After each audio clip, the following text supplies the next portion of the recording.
척구 성형부터 자가늑연골 써도 되냐고요? 간혹 상담 과정에서 아무 근거도 없이 자가늑연골 써야 한다고 추천받으시는 경우가 있는데 자가늑연골 전문인 제가 말씀드립니다.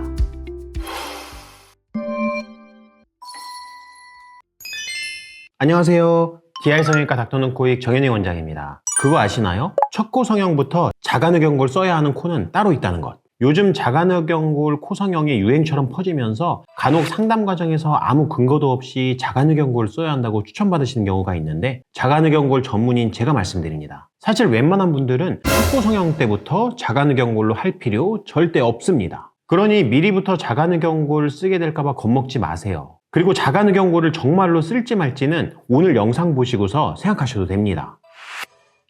자, 그럼 척구 성형을 준비하는 내가 자가늑연골을 써야 하는 코인지 아닌지 알 수 있는 방법 알려드리겠습니다. 척구 수술에서 자가늑연골이 필요한 경우는 딱 3가지 경우예요. 첫 번째, 비중격이 너무 작은 경우예요. 코끝의 약간 윗부분을 한번 눌러보세요. 어떠세요? 여기가 낮고 물렁물렁하면 비중격 연골이 작거나 약할 가능성이 높습니다. 비중격 연골이 작거나 약하면 비중격 연골을 사용해서 코를 높이는데 아무래도 재료의 양도 적을 거고 지지해주는 힘도 약하겠죠. 그 말은 수술 후에 코끝 떨어짐 같은 변형이 발생할 가능성이 상대적으로 높다는 이야기입니다. 근데 이것만으로 판단하는 건 좋진 않죠. 의외로 생각보다 안쪽의 연골이 넓어서 양이 충분한 경우도 계시거든요. 그래서 반드시 상담 과정에서 받으셔야 하는 게 CT 사진 분석입니다. CT 촬영을 통해서 비중격의 양이나 형태를 확인할 수 있거든요. 면적이 충분하다면 좀 약하더라도 이중으로 지지구조를 만들면 생각보다 강력한 구조가 나옵니다. 만약 4cm 가까운 크기다 그러면 꽤 높은 목표를 가지고 계시더라도 자가늑연골이 필요하지 않은 경우가 훨씬 더 많습니다. 반대로 비중격이 2cm가량으로 아주 작다 그러면 자가늑연골을 사용하시는 것이 좋습니다. 두 번째, 다른 수술 과정에서 비중격이 손상된 경우예요. 대표적인 수술이 비중격에 대한 직접적인 교정이 들어가는 비중격 망곡진 교정 같은 것이 되겠고 그 외에도 양악수술도 위턱뼈를 분리하는 과정에서 비중격을 손상시키게 되는 대표적인 수술입니다. 그래서 이런 수술을 받으셨던 분의 경우에는 코 수술에 사용하는 비중격 재료가 부족하거나 비중격의 지지구조 자체가 손상돼서 약해져 있을 가능성이 높기 때문에 코 수술의 난이도가 올라가죠. 게다가 이런 변수들을 모두 통제하면서 수술하려면 아무래도 재료도 충분한 게 좋겠죠. 그래서 자가늑연골을 사용할 것을 권해드립니다. 세 번째, 본인의 수술 목표가 높은 경우예요. 성형수술의 목표는 아름다워지는 것이기 때문에 푹 꺼진 중안면을 가지신 분은 코가 높아져도 아름다운 옆태가 나오기 어려운 경우가 많습니다. 그래서 중안면이 꺼져 있고 코바닥이 낮은 분들은 아름다운 얼굴 옆라인이 나오기 위해서 중안면도 돌출되어 나와야 되고 중안면이 앞으로 나왔음에도 불구하고 코의 입체감이 느껴지려면 코는 상대적으로 더욱 높아져야겠죠. 그래서 수술 목표가 높아지게 됩니다. 그러다 보면 아무래도 비중격 재료가 어느 정도 있더라도 목표 대비 부족한 양이 되어버리죠. 게다가 코가 높아질수록 코끝에 걸리는 힘과 자극도 많아지기 때문에 더 강한 지지구조가 필요하게 되거든요.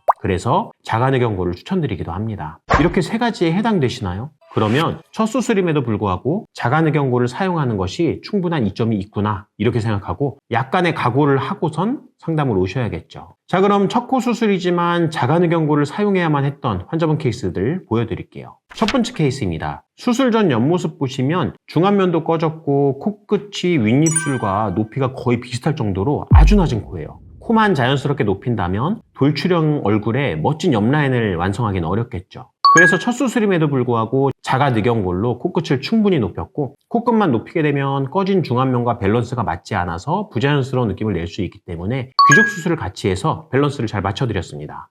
수술 사진 보세요. 코끝 위치를 보시면 입술보다 훨씬 앞쪽으로 나왔죠. 교정량 생각보다 상당합니다. 이렇게 많이 높였는데 코만 나오면 이상하겠죠? 그래서 코바닥에 같이 놨더니 어때요? 아주 자연스럽죠. 비중격으로는 절대 만들 수 없는 변화죠. 이 맛에 자가늑연골을 하는 거 아니겠습니까? 그럼 여러 방향에서 찍은 수술 전후 사진 직접 비교해 보시죠.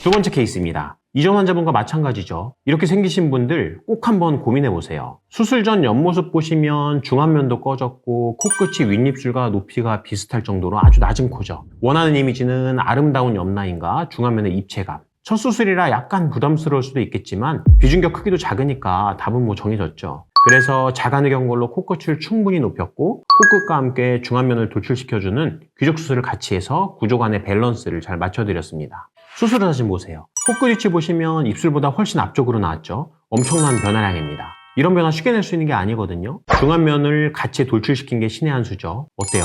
아주 자연스럽고 예쁘죠? 비중격만으로는 절대 만들 수 없는 변화입니다. 그럼 여러 방향에서 찍은 수술 전후 사진 직접 비교해 보실게요.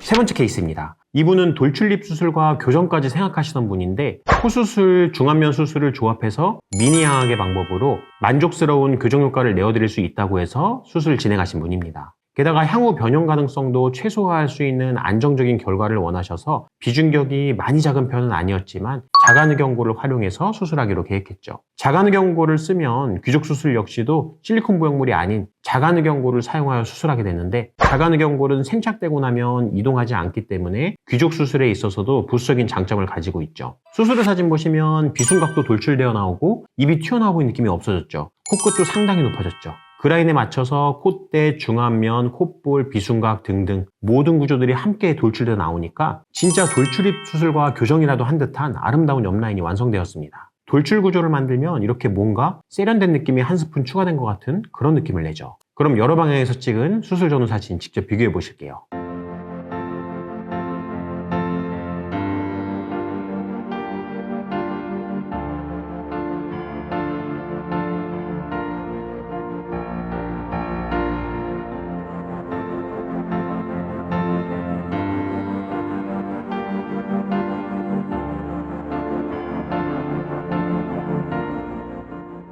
내가 첫 코 성형인데 자가늑연골까지 써야 하나 고민 많으셨을 거예요. 꼭 쓸 필요는 없어요. 하지만 필요하다면 쓰는 게 좋다는 것도 확실히 알게 되셨죠. 그럼 오늘 영상이 큰 도움이 되었으면 좋겠습니다. 이상 마치겠습니다. 디아의 성형외과 닥터눈코익 정현희 원장이었습니다. 감사합니다.